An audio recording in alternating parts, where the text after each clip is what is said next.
We're back on the evil island of doom. Right. No Everything trouble at all. almost killed us. Alright, is there anything I can upgrade while I'm here? Nope. Nope. Nope. Nope. Oh. Nope. Nope, nope, nope. Alright, I mean, we're fine. Just making... You know what? I'm gonna divvy out potions. Here's... Right. Here's potion for you. And... Nope, that's not it. Oh. Yay. Okay. And... That's good potion. Yeah, you need better potions. Here's some for you. And here's some for you. And we have... these for you. And we have... these for you. And we have... these for you.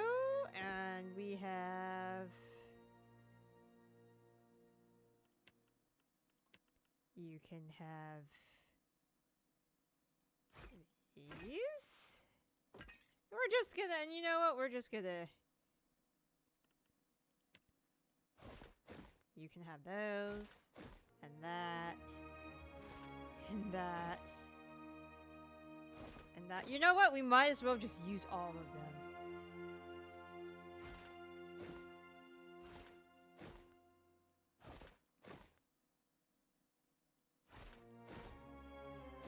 Just use all the potion, all the scrolls, every single scroll that we have, you are going to use.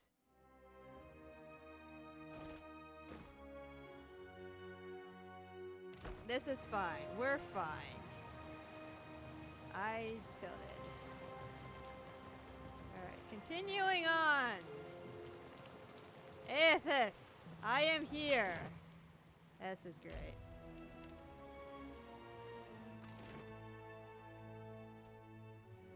I'm so happy I'm here. I'm so happy that I'm fighting a goddamn god.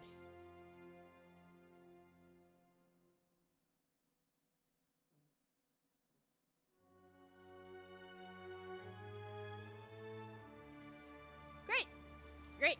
Great! Great! Great! Great! Great! Great! Great! It's even scarier than in my dreams.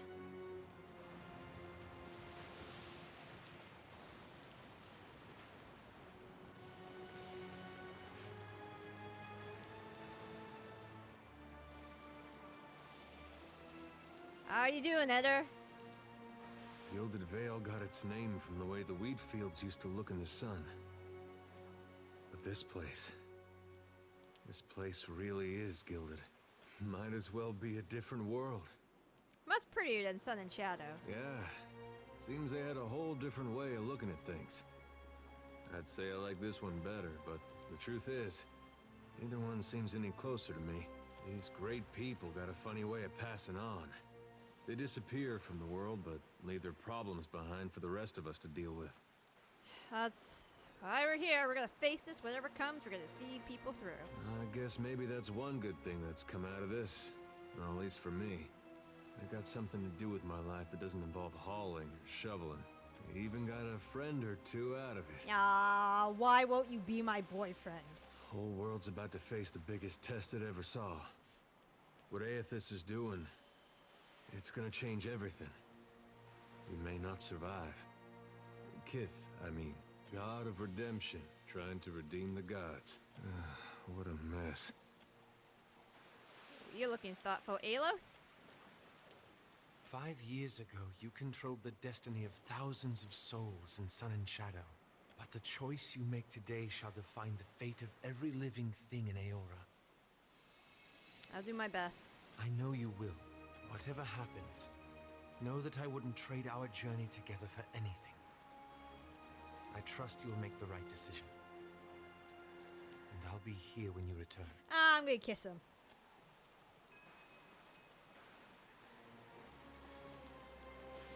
Zodi? We gonna do this or what? Yep. We've made it this far, yet we're still alive. Might as well square off with my god before our luck runs dry. All worth the chase of God? Reckon it was. Sure, I did some things I now regret. God knows I got plenty of blood on my hands. Tell me, Watcher, can there be a god of light and birth if souls themselves can no longer be reborn? Think we can reason with him? It didn't work so good at Mogren's teeth, now. But sure, we can try to sway my god's will again. Well, if anyone could do it, I reckon it'd be you. I thought it'd be different how it turned out, but I couldn't dream of any other way. Now then, shall we go face my god for one last time? Find out what it is we can or can't do in these end times. Whether we're meant to wither or thrive. Consider me your second. Seraphim?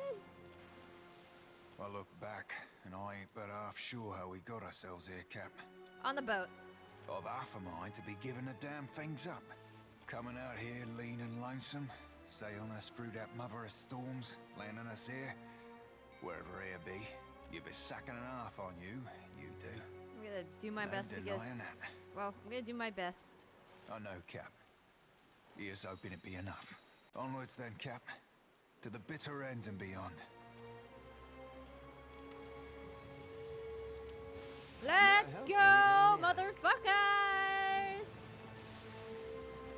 Which way am I going?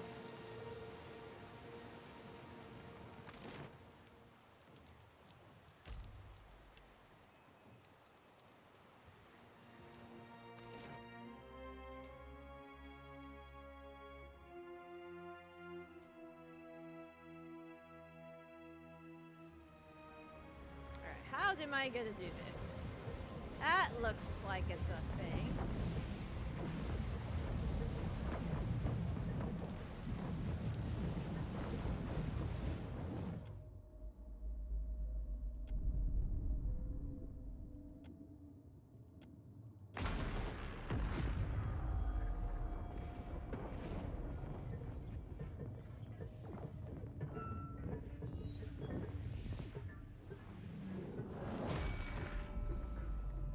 The machine controlling the storm winds down. The clattering of its machinery settles into a low whir and then, at last, hiccups to a halt. Beyond the tower, the black, roiling clouds of Andra's mortar roll away from the ancient city of Ukaizo, with only a tired sigh of wind to see them off. And on that last breath of wind, comes to you a familiar sound. Hi, Barath. The bell's ringing is soft, not the clangor and torrent you've grown used to. It calls to your soul, and your soul yearns to follow it. Your soul flees from your body and into the beyond, chasing that sound. It leads you at last to Bareth's realm, to that cold platform and room of endless doors. Watcher, your journey nears its conclusion. The pallid night stands before you, her gaunt face impassive. I'm scared. I'm scared. This is scary. I would think you a fool, were you not? Change unsettles, and not even the gods are immune to fear. Soon you will confront Aethys for what will likely be the final time, and you will do so as the Herald of Bareth, the only creature on the face of Aora to whom he will listen. Remember that. The pallid night inclines her head to you, black hair hanging limp in her face. She steps back and cedes the floor to Helia with a small, resigned sigh. If Aethys truly intends to go through with his mad plan to destroy the wheel, a generation's worth of souls will be trapped in the in-between. So many would suffer. How can Aethys be so cruel? He cannot just abandon them. Aethys must help the Kith find a quick solution. Abaddon strides forward. Aethys thrust this crisis on the Kith. They did not bring it upon themselves. Their only mistake was in trusting us to watch over them. Who will help them rebuild their world now? Aethys will reveal every secret of the gods. Will Kith be able to change the established order if they have no wonder to inspire them? Aothas must help them resolve this quickly, lest every one of Eora's few remaining mysteries be laid plain. Should Aothas leave this decision solely to the Kith? You have misgivings. Good. You should be wary of any help Aothas might offer you. With the wheel destroyed, Kith will tear themselves apart. It is the gods' duty to prevent that happening, lest they doom us all. And as Kith must be ruled, so too must the gods. I say that if Aothas is so eager to throw down the mantle of power and step aside, I shall take my rightful place as Queen of the Gods again. Kith are strongest when they follow our lead, and we are strongest when we lead in turn. United in purpose with the gods, Kith can accomplish things that without us, they could never have even begun. They must be shown their boundaries to surpass them. Kith will not solve Aothas' puzzle on their own. And without an established order to fight against, the bonds that bind them dissolve, and they fight amongst themselves. Boudica's firm hand is but the motherly smothering of Helia by another name. Mortals should have no special advantages. Only once Kith have striven to improve themselves through trial will they truly know their measure. Kith must suffer to find their strength if they are to survive the world into which Aothas drags them. Our intervention in your struggle would be a cruelty and counter to our purpose. He lets his words hang in the air for a moment. Gaze, level with your own. Indeed. Kith must discover for themselves what it is they are worth, and of what it is they are capable. What we do for them, they do not learn for themselves. Trial breeds ingenuity. If our work of generations was not in vain, Kith will succeed in spite of Aothas' actions. I have faith in Kith's ability to meet Aothas' challenge. Do not mistake my words for indifference, Watcher. They are born from a fierce belief in your potential, not a refutation of it. Margaret is blinded by her affection for mortals. She does not see that entropy is the destiny of all things. If Aothas were wise, he would destroy everything. End life, end reincarnation, end death. Kith have had their chance. It is time to let silence reign. As Rimmergon's words fade, the Pallid Knight returns. She no longer towers over you, a giant even among the gods, but meets you at your height. She lets the arms crossed over her chest fall to her sides. She speaks to you openly, plainly, an expression almost like tenderness, turning up the corners of her lips. Well, Watcher, you know where we stand. What do you believe? I'm not fucking sure. You have some time to think yet, but not perhaps as much as you would like. Now the time has come for us to part, Watcher. I laid upon you a difficult duty, and I know you desire to be free of it. You will be in time, but not now. You have work to do yet. You are no stranger to hard choices. You killed Theos, and when his soul was laid bare before you, you chose to destroy his memories. You freed him from his past. Remember the strength it took to make that choice, and know that you alone may sway Aothas now. When you stand before him, choose your words carefully. The gods depart one by one in brooding silence. A solitary figure remains perfectly still until the last of her colleagues is out of earshot. Boudica peers down at you, a triumphant grin splitting her weathered features. Bareth is a fool if she thinks I'll let her enjoy the last word. You were trusted with a heavy responsibility, Watcher. Speaking for mortals, and representing their interests in the future to come. Instead of working with mortals, You came this far on your own.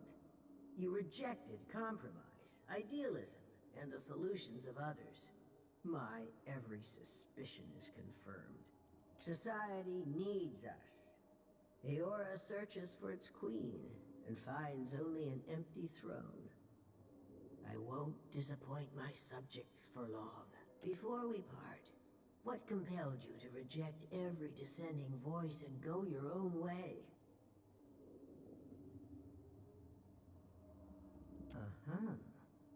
Consider my curiosity appeased. For now, in our grandest plans, you are a singularly unpredictable variable. Whether you heeded my wisdom or not, everything you've done to get this far has informed our view of mortal kind. I hope you're satisfied with your performance. We've learned much from each other. The trading companies, the locals, and even the pirates had desperate, half-cocked plans to counter this threat. You denied them all, rightfully judging mortals as ill-equipped to claim their destiny. I couldn't agree more. When at last I claim my place of leadership among you, the only challenge will be convincing the others to go along with my revised plan of Eora. Aethys will no doubt have a sunnier outlook on mortals and their chances of success. He already has everything he wants, so go and listen to his empty-headed idealism. The rest of us will be sharpening our blades, preparing for the future he lays out for us. I'm not sure what I'm gonna do. You keep falling asleep on me, I'm gonna have to start walking behind you with a pillow. Oh, by the way, the storm's gone. Also, I think Aethys has ended in the world. Duly noted. It seems we're all still here. Gods and darnation. My head. And here with me thinking we were right and proper dead this time. We ain't dead. Nope. Right? Let's go.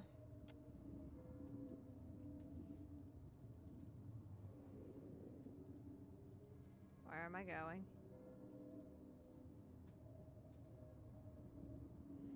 I don't know what I'm gonna decide. I'm leaning towards, honestly, I'm leaning towards us figuring it out ourselves. Oh, we go this way?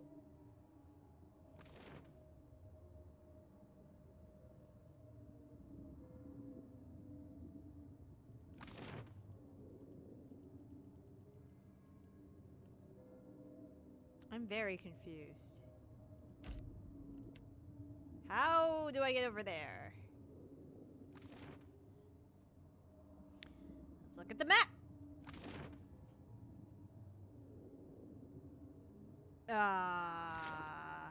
Let's not look at the map.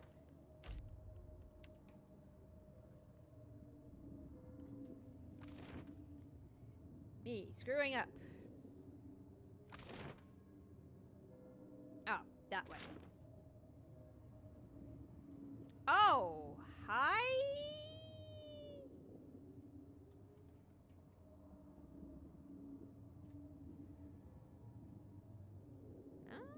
Oh?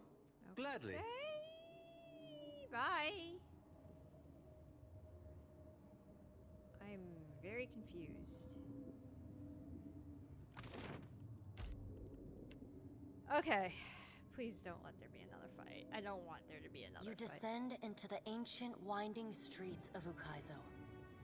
Battered by storms for thousands of years, the ruins bear the marks of their role as the lone witnesses of the god's great secret at the center of the city. The houses and boulevards are pierced by great spears of luminous Audra. There are no ashen bodies, no birds, no sign or sound of any life. But with every step, the rhythmic pounding in the distance draws nearer. Soon, you can feel the vibration traveling up your spine. As you approach the center of the city, the weathered architecture gives way to more luminous Audra, piercing the ruins, eventually overtaking them entirely. Cresting the top of a fallen tower, you finally get a clear view of Aethys. He stands, legs astride, next to a great stone monument ringed with 11 cavernous alcoves. All but 3 hold a gargantuan skeleton, bones scrubbed clean by the city's storms. An immense Anguithan machine floats above the monument, suspended by invisible energy emanating from a well of light beneath it. Great brass rings spin around a core of metal and Audra at the machine's center. Periodically, Aethys's massive arms swing back. The movement alone is enough to draw great gusts of wind toward him. When they come down on the machine, the impacts are accompanied by eruptions of electricity, fire, and smoke. The hundreds of luminous Audra pillars across Ukaizo sympathetically dim in a rippling wave that spreads out from the machine. The only safe route to the god is a steep ascent along a monstrous pillar of luminous Audra, intertwined with fragments of Ukaizo's ruins that it has carried through the centuries. The pillar bends in a long arc, towering above the machine. The pillar levels out near Aethys's head, a silent observer to the destruction of the machine it has grown beside over thousands of years. You weave your way along a treacherous, rain-slicked path up the pillar's skyward side. As you arrive at the top, you catch Aethys's attention. Fist pulled back, he pauses to observe you. With the same gentleness he showed at Ashen Maw, he lowers his arm and turns toward you. Hi! It's me again! Remember, Priest of Aethys? Strange to see Ukaizo in this way. It may be hard to picture, but this city was once full of life. The Huana, yes, but also kith from many other cultures. Great hanging trees shadowed these boulevards. Gardens sprawled across the open rooftops. Each spring, a festival procession would wind its way from the hillside into this valley. The celebrants would pass through a steep walk among the stalls of foreign merchants, flowers falling upon them from all sides. All people of all nations, together in a celebration of new life. Such was the power and beauty of lost Ukaizo. If we don't fix this mess you're about to cause, the whole world is gonna look this bad. I mean, it's a mighty heavy load you're putting on our shoulders. I just hope we can carry it. As long as there are people like you in this world, Adair, I truly do. This power has always been in the grasp of mortals. Now you will finally be aware of it. Now you will be able to decide what to do with it. Gone, please, I'm begging you. What do I do following this? How am I to best serve those still living, to improve our future chances of survival? The Deadfire and the Eastern Reach are full of animancers, women and men with brilliant minds who can solve this great problem. They will also need people with brilliant souls, like you, Shodi. People who can tend to the spiritual needs of the world in a time of fear and desperation. Remember, the flame you bear is not only light, but warmth. Provide comfort to all who need it. I ain't never chatted up a god before. Feel like I should be asking something profound and philosophical. And yet, thing I'll be wanting to know, what be stopping the other gods from coming down and just setting this shit back straight? And then you breaking it again. This be our new tides then, all up and down, over and over, till the sea drowns us all? A wise question, Seraphim. Have no doubt, some of the gods are already trying to figure out a way to fix this on their own. It is not beyond their capabilities. After all, we made these machines with the Huana many years ago, but it is not something they can do easily. Not without mortal assistance. It will be for mortals to decide if they should receive it.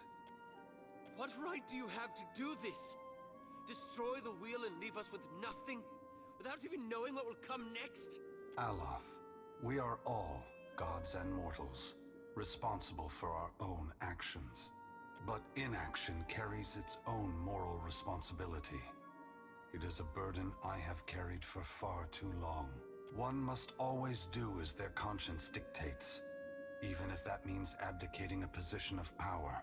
But what of you, Watcher? Why have you followed me? Have you come to bear witness to the breaking of the wheel?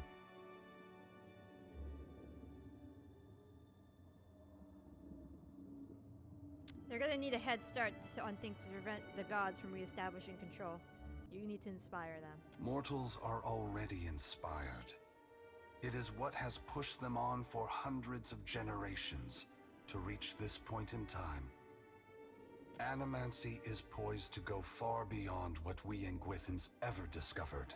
Why does Helia think I should lend more power to mortals?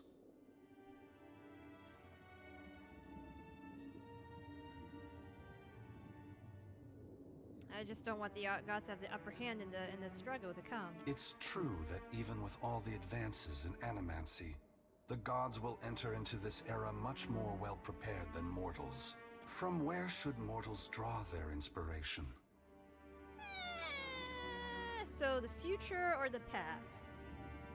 I think to the future, because our past is fucked. Very well, Watcher. I will ensure that mortals are inspired by my passing, that my power not be expended in vain. Indulge me in a moment's curiosity. There is something I wish to know about Eora, about Kith, that I can only learn through your eyes. What could I know that you don't? You followed me all this way, dodging an armada, navigating an impenetrable wall of storms, voyaging across uncharted seas, besting a guardian who existed to bar your trespass, with the machinations of gods echoing in your ears, and you did so on your own. That is no small achievement. Kith across Eora will hear the tale of it, and look to you with awe. I believe that mortals possess the strength to collaborate and shape a future of their own design. Not all of my brothers and sisters agree. I had hoped your actions would set an example for the future, demonstrating the resilience and ingenuity of mortals when they work together. Coming to Okaizo unencumbered by alliances proves a different point than the one I intended, but it is a valuable one all the same. What inspired your decision, Watcher? Did the choice echo your foundational beliefs, or were you influenced by observation? Mortals couldn't work through their petty differences. I didn't have time to wait for them to see reason.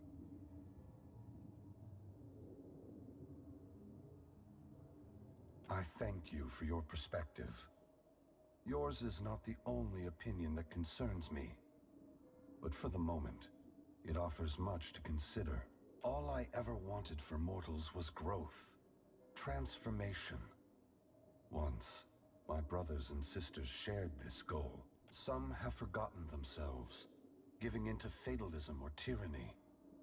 Others have succumbed to apathy. It brings me great sorrow that crisis is the only way to set the future in motion. Would that I could pass the responsibility of heralding your darkest hour to another. You shirked the aid of others and came this far alone. But I think you'll find that the future is built on trust, cooperation, and understanding among Kith. Can I ask some questions? Ask. You are entitled to any answer that is mine to give. So, what happens when the wheel breaks? The great work of the Engwithans falls to ruin.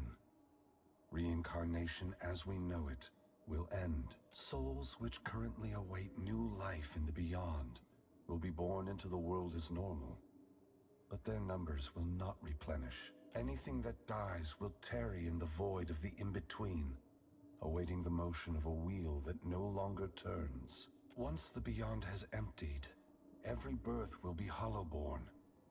Other maladies of the soul may follow, and plague those who linger in life. Unless mortals work together to carve a new path, the essence of life will be trapped in the netherworld. Gods will starve, Aeora will grow silent and cold. How long until Aeora is void of life? A generation or more. That much essence is already poised to flow into Aeora. But unlike an hourglass, no amount of turning will compel the sand to reverse its course.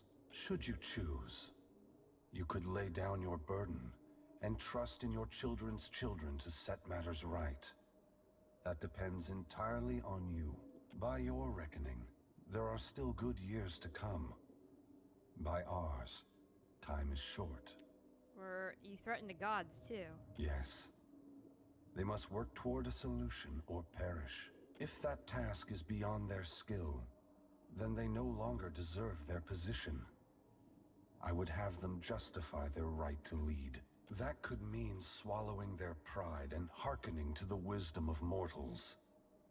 Some, I expect, will perform better than others. So why doesn't reincarnation just go back to the way it was? When we tamed the cycle of reincarnation, we broke what had once functioned naturally and without intervention. The flow of essence will not normalize on its own. Essence will simply pool in the void of the in-between, never passing through Adra networks to the beyond. The dead will be left to wander in darkness, confusion, and sorrow. How can we trust the gods after this? No one is worthy of unconditional trust.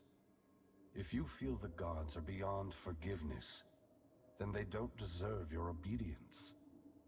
Make your future one that doesn't require them. Should you choose to accept the gods, I hope that you temper your faith with skepticism. Buttercup sees this as a test. Woodica is entitled to her opinion. If the intent of this test is to justify an uprising to come, that is more worrisome. The other gods must decide for themselves if mortals are ready to dictate their future. Should Woodica's tyranny prove the only alternative, mortals must prepare for a terrible conflict. Your perspective bridges eternity, Watcher. Many will look to you to mediate differences that could shake the very foundations of Aeora. You had 1,000 years to do this. Why do this now? For several reasons. My strength was diminished after the Godhammer bomb, and assuming this form took incredible effort. With so many vying for control of the Deadfire, I also saw a ripe opportunity for mortals to cast aside their differences and stand together as one. Yeah, that didn't happen. They have never been more powerful, more capable. Because of this, the gods must justify their importance or be proven obsolete. You fucking stomped my castle. I apologize, Watcher.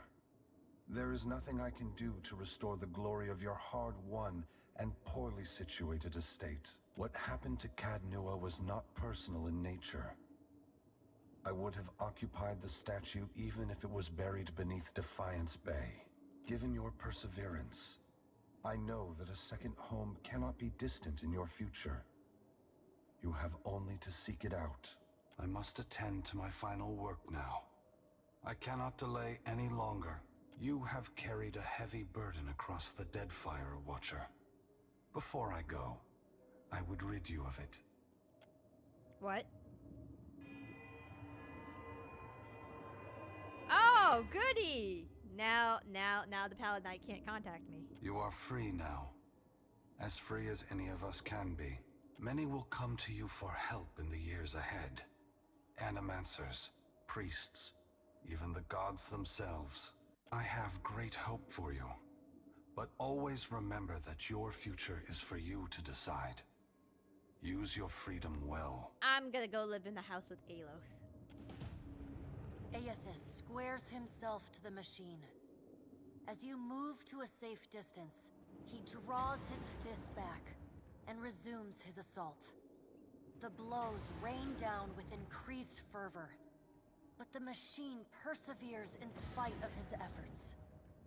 Spreading his arms wide, Aethys draws power from the luminous Adra clustered around the valley. The energy courses through his body, limbs overflowing with intense light and waves of heat. He returns to his task, each strike bringing with it the sound of cracking stone and twisting metal. the flickering of luminous Adra across Ukaizo, as the ancient machine finally begins to succumb to his strength. So too does Aethys's body, built to withstand the passage of thousands of years. The great Adra statue has finally been pushed beyond its limits. Cracks appear along the hands, then race up the arms. Aethys does not slow his assault, but continues unabated. Its brass rings twisted, the machine spins erratically but withstands the relentless barrage. Aethys stands astride it and pummels the base of the machine. Soul energy begins to flare out from the machine's heart, warping the air with the intense heat. Aethys drives his right fist into the machine's center, the core of metal and Adra. The god lets out a deafening shout, something between a cry of anguish and a roar of exultation. You see Aethys's arm shatter upward from his hand through his elbow. A flash of light and heat bursts from the core, accompanied by a cacophony of destruction. The moment passes, as Aethys's shout echoes throughout the valley. Your eyes begin to recover. The god's work is accomplished. The great machine of Ukaizo has been destroyed. The wheel has been unmade.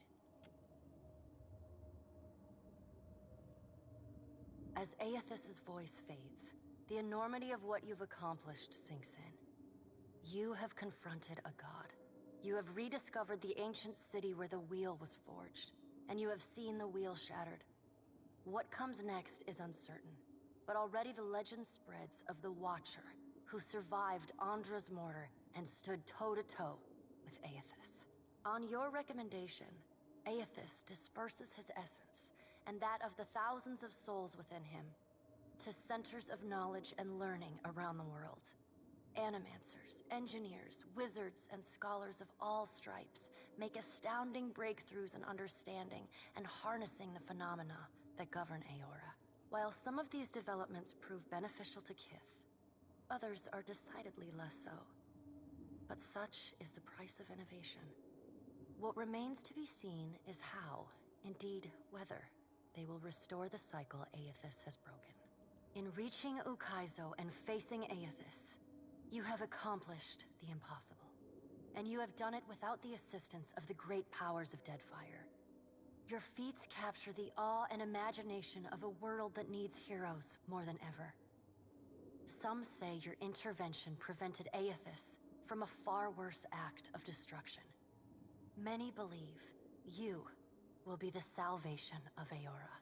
With each day, your legend grows, as does the chaos in Deadfire. Ukaizo remains unclaimed, and the Efekia Channel becomes the site of a near-constant battle as the Huana and the Rawatayans vie for control of the unprotected island. The Rawatayans rely on their cannons, and the Huana call forth massive waves and beasts of the deep to sink their foes. And while they chip away at one another, the Valians and the Principi pursue their own ends with increasing abandon. Emboldened by their rivals' distraction, the Valian Trading Company seizes territory and mines luminous Adra at a startling pace. Huana villages are left at the mercy of unscrupulous speculators, and resource-rich islands are swarmed and stripped. To support their operations, the Valian Trading Company begins shipping ever greater quantities of supplies and luminous Adra to and from the archipelago. This attracts the attention of the Principi, who target these ships with increasing aggression. The promise of fat prizes draws even more pirates to their ranks. The Rawatayans, as well as the Huana, are too busy to stop them. The mysterious deaths of Governor Clario and Storm Speaker Ikawa provoke hostilities between the Valian settlers and the Huawan residents. What starts with angry words escalates to retaliatory killings as each side blames the other. By the time anyone bothers to question the strange coincidences surrounding their deaths, including reports of a cloaked Omawi woman seen in both the port and the village, both sides have gone too far to turn back. As the balance of power changes in Deadfire, so too does Nekataka transform. With the major powers at one another's throats, Nekataka becomes a maelstrom of chaos. Spies and smugglers follow the flow of refugees into the city, where violence is commonplace. Ukaizo remains the coveted prize, and Nekataka fades into an afterthought. The Kahanga leadership takes responsibility for the welfare of the Raparu, and the Gullet starts to improve. What was once a den of crime, poverty, and illness slowly becomes a quiet haven for the Raparu. With Skiarilifus's essence still empowering the Water Shapers Guild, the practice of water shaping grows and flourishes in Nekataka, and its practitioners rise in prestige. They install conveyors in the falls that run through the city and craft sculptures for every street and plaza. Thus, the Water Shapers Guild becomes a power in its own right in the city of Nekataka. Your brief encounter with Letharn proves deeply influential for the children of the Dawnstars. Plagued with nightmares and haunted by the deaths at Hesango, Letharn begins questioning his faith in Aethys. At first, his fellow Dawnstars chide him. But that changes as word of Aethys' deeds at Ukaizo spreads. After all, what business have they worshipping a god who denied his own legitimacy? The faith of the children of the Dawnstars fades, but their commitment to the people of Deadfire does not. They continue feeding, healing, and helping the neediest, just as they have for decades. It is no longer a holy mission, but it is a mission all the same. Ruanu, the chieftain of the Huana at Tikawara, dies mysteriously. The tribe finds his body washed up on the same beach where Anaharu challenged him to the trial of waves. Some blame Anaharu's vengeful spirit. Others see it as Ngati's final judgment. And a few speak of a strange man seen lingering in the village. The leaderless tribe eventually scatters. Some head to Nekataka, while others seek out the Wahaki. Though your adventures alter the destiny of Aora and the balance of power in Deadfire, they also leave a lasting mark on those who travel at your side. Your companions find themselves changed, in ways both big and small. Adair returns to Hesango, where he reunites with Byrne, the son of his former lover, Alava. The boy takes heart in Adair's account that Aethys and all the other gods were false, petty, and unworthy of the love of Kith. Realizing how close he came to dying for this cause, Byrne finds renewed purpose in working alongside his uncle to repair the many scars left upon Deadfire by the gods. Under Adair's guidance, Byrne grows into the kind of irreverent, stubborn hothead that would have made his mother proud. And Adair visits her gravesite, often to tell her so. Shodi is not a priestess who understands the meaning of subtlety. As such, she makes her girlish crush on Adair painfully obvious from the moment she first sets eyes on the strapping fighter. Early in your travels, Adair appears discomforted by her persistent flirting.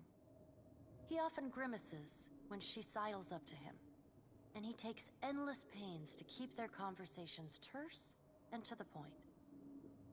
But after a little smoothing on your part to nudge them in the right direction, Adair makes an effort to view Shodi with an open mind.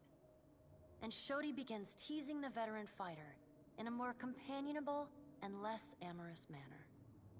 After saving each other's hides a couple times, and sharing more than a few laughs, the two form an easy, and you suspect, lifelong friendship. Oh, that's nice. I like what's happening to my companions. I hope I didn't fuck it up for the rest of them. Seemingly lit with an inner glow, Shodi takes to a new life of mission work with gusto. She still is committed to shepherding souls forgone, but having realigned her goals with that of her fellow Dawnstars, she now endeavors to help the living as much as the dead. As you travel the Deadfire, you find her sleeping better and laughing more often. When the time comes for her to return to her temple in Nekataka, it's with a clear wistfulness and much lip-biting on her part. She leaves you with her sickle and a hastily scrawled note. It reads, "A keepsake from a path once walked. Remember me, Watcher, for I will forever dream of you." Somebody had a crush. Aloth renews his commitment to destroying the Leaden Key. With the wheel broken, loosening the god's stranglehold on Kith is more urgent than ever. It is a lofty goal, and one he does not expect to finish in his lifetime. But if there's one thing he's learned from the Watcher, it's that a single person can change the world. His one regret is having to leave the Watcher he has come to love. He bids you a fond and affectionate farewell, hoping your paths converge again one day. I could come with you! Jesus Christ, Aloth. You let Romaro go, and the former pirate ostensibly set sail for the trade lanes of the Eastern Reach, the Edier Empire, Old Valia, and the Republics. For the remainder of your time together, Seraphin seems, if not exactly happy, at least contented with the outcome of your confrontation with his former mentor at Sayuka. After your encounter with Aethys, the pirate drifts into quiet contemplation. As you sail into your next port, he meets you at the ship's rail. He'll be leaving the gods to you going forward, he tells you, and saving his bullets for those like to die from them. Seraphin parts company with you not long after. Occasionally, in the years that pass, you hear tales of his ship, the Taste of Freedom, and its violent exploits against any and all who would purchase or purvey Kith. The Valian Trading Company is initially furious when they learn that Pallegina had assisted the Watcher in claiming Ukaizo. In the chaotic aftermath, the company takes a more nuanced view of Pallegina's actions. The turmoil in the region allows the well-organized company to seize a number of valuable assets from their competitors. Though Pallegina is not rewarded for her actions, nor is she punished, the Dukes and Songreta agree to forget her support of the Watcher. She is quietly reassigned to duty in the Valian Republics, an order she gladly obeys. Pallegina renews her relationship with Giacomo, corresponding with him regularly, and even meeting with the old Animancer once or twice a year. Though she does not understand the intricate details of his research, she reads his letters and responds with great enthusiasm. Her brothers, and even the Dukes themselves, note that Pallegina's demeanor is always warmer on the days when she receives a letter. Rumors even spread that some of the brothers have seen her smile. Time away from the Navy gives Maya Rua some perspective on how Rawatai conducted the Deadfire occupation. No sooner does she return to active duty than she voices her frustrations over some of the more underhanded tactics she witnessed and carried out in the name of the homeland. Good on you, girl. Her voice carries all the way to the Ranganui, who reminds his admirals that battles are won by superior tactics, but war is a battle of precedent, and winning is not always a victory. The people listen. Though Maya's covert assignment in the Deadfire is considered a success, few claim knowledge of it or openly congratulate her. She receives no praise beyond knowing glances or the occasional raised tankard from her countrymen. She never responds. She looks forward to seeing her brother again. So does Ashiza. Takehu distances himself from the problems of the Deadfire, giving the tribes a reprieve from godlike omens. Ngati's silence speaks volumes. The Huana grow to rely on each other, paving a new way forward divorced from their traditions. Soon after his departure from Nekataka, sailors report of mountainous water sculptures rising from the open sea, entrancing and salacious. These works are celebrated everywhere, from the brothel to the palace, though the identity of the artist remains an open question.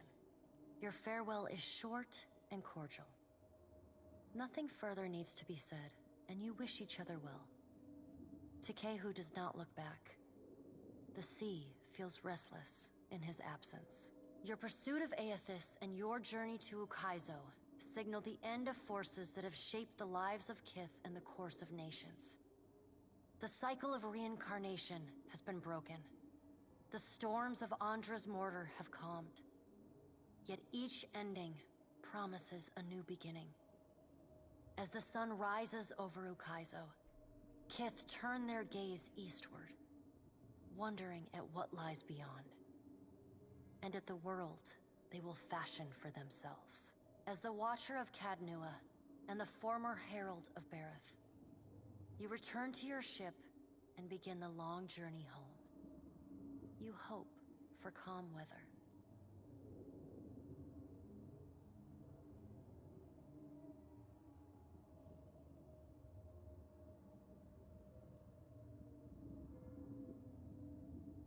Still hear bells.